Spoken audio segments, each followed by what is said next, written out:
Hello and welcome to Military Adventures. I'm Big Lee, and this week I want to talk about casualty rates and are they too high in wargames.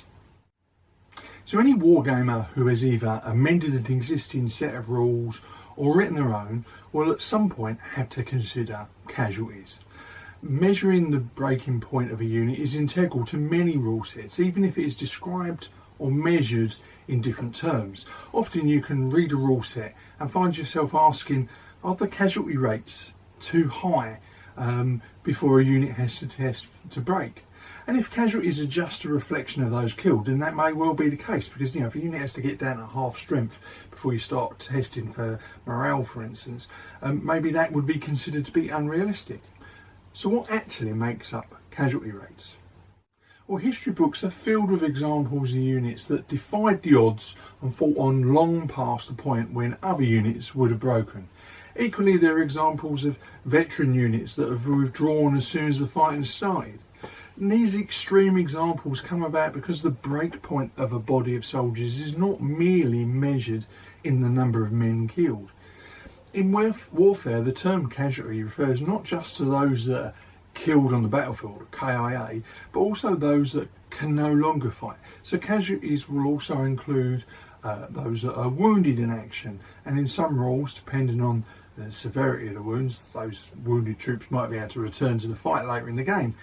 But casualty rates would also include psychological trauma. There's another category of wounded in action, and it can be described as shock or fatigue. Casualties can also include those captured, prisoners of war, or deserted, or otherwise missing in action. So a casualty is therefore a soldier who is no longer available for the immediate battle. Looking at it from another angle, the casualty rate of a unit reduces that unit's combat effectiveness, its ability to hold the ground or complete its objectives. So Wargames rules measure or record declining combat effectiveness in different ways. They may use the convenient term casualty, but as we have seen, that covers a range of outcomes and is merely a way of recording the declining effectiveness of that particular body of troops. This could be recorded simply by removing figures, as many rule sets do, counting down from a starting strength point, or gaining or losing victory points as the game goes along. So for example, Lion Rampant, as an example, uses figure removal as a notional measure of all those factors that have already been described. Whereas rule sets like Hail Caesar use tokens to record damage, but again, this is just another way of achieving the same outcome. One of the reasons I enjoy some of the Too Fat Ladies games like Chain of Command, for instance, is this dual use of shock and figure removal to represent the declining effectiveness of a squad that goes merely beyond just those men that are withdrawn from the fight because they're killed. Now, I'm a big advocate of taking existing rules and feeling able to make amendments and house rules, partly because it might make a particular set of rules work for a particular scenario, but also because it's a great way to learn and to test a set of rules, figure out where the breaking points are for that set of rules. And a lot can be learned in the process. A good rule set probably needs very little tinkering, and in an ideal world we'll ensure that both sides have victory in their grasp right up to the end of the game. Such games are enjoyable to play and feel like a real test of martial skill. And cunning right up to the point when one side gains that crucial advantage and claims victory. So changing things like casualty or break points needs to be handled really carefully if you're not to completely shatter the underlying mathematics of a set of rules. Understanding how your changes will affect the tipping point of a game are vital if you are to keep the contest between the players fun and challenging for most of the game, right up to that last crucial stage.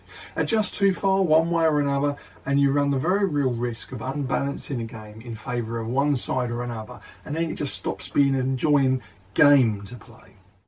So as usual, I want to ask what you think about the various mechanisms for measuring the combat effectiveness of units. Do you prefer the traditional tried and tested method of figure removal, even if visually the casualty rates look extraordinary? Or do you like more subtle systems like recording shock or fatigue alongside physical casualties? Or do you favour a rule set that uses a completely different system? As always, I'd love to hear what you think in the comments below and any examples of different systems that you think work really well. So time for a very quick hobby update. I've spent a bit of time this week gathering more information for my Battle of Bosworth project after several distractions during the summer of one kind or another. In particular, I've been looking at older maps of the battle and looking at the assumptions, both good and bad, that various historians and antiquarians have made in their interpretation of the location of the battle. And it's been really informative and interesting. I can see lots of variations on this game that I can play in future. You know, I had hoped to run a Bosworth game for my group, the Rejects, on the anniversary of the battle back in August, but time and other things just got away with me. I am going to do it, it's just not going to be right now. Now, as announced last week, I won't be at Partisan today. Thank you to everyone who has expressed get well messages. It really has been appreciated. Sadly, I'm likely also to miss Sale Week next week, again, because of the ongoing health issues associated with my leg. As sad as I am to miss these events, I have made my peace with the decision. I don't want to push my luck, and hopefully I can get to do these events again when they come around next year. And again, as mentioned last week, I'm still hoping to be able to attend the replay event being held at the Royal Engineers Museum in Gillingham on the 28th of October. The Rejects will be putting on a demo game with a link to the Royal Engineers in keeping with the setting. I'm not running the game, so I'm not going to give any details away at this stage, but there will be a link to the Royal Engineers. And this event is being held in conjunction with the Milton Hundreds Wargames Club, and will include lots of demonstration games and participation games, as well as traders set in amongst the exhibits. Visitors will also get the chance to pit their wits against Major General retired John Durinkowitz. I hope I pronounced his name right.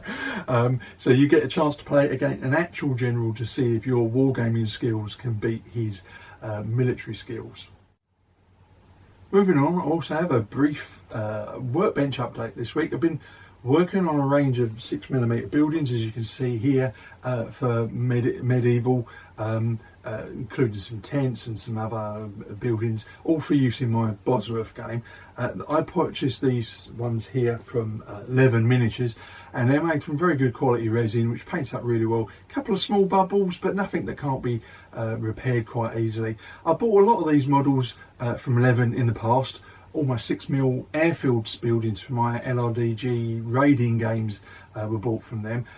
They're very good quality, pretty cheap, and you know, and I highly recommend the raids, and check them out.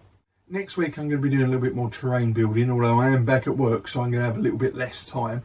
And I'm going to be having a go at some medieval roads, and then hopefully by the time I've done those, I can get back to the next batch of medieval buildings, because I've ordered some more from Leven, because I really enjoyed painting these up, and I want to do some more buildings for villages and towns and so on. So that's it for this week. I hope you've enjoyed this week's video, and as always, if you did, please like, subscribe and share, and if you want to keep up to date with my weekly videos, please tap the bell notification icon. So until next week, look after yourself, keep gaming, and of course keep rolling high.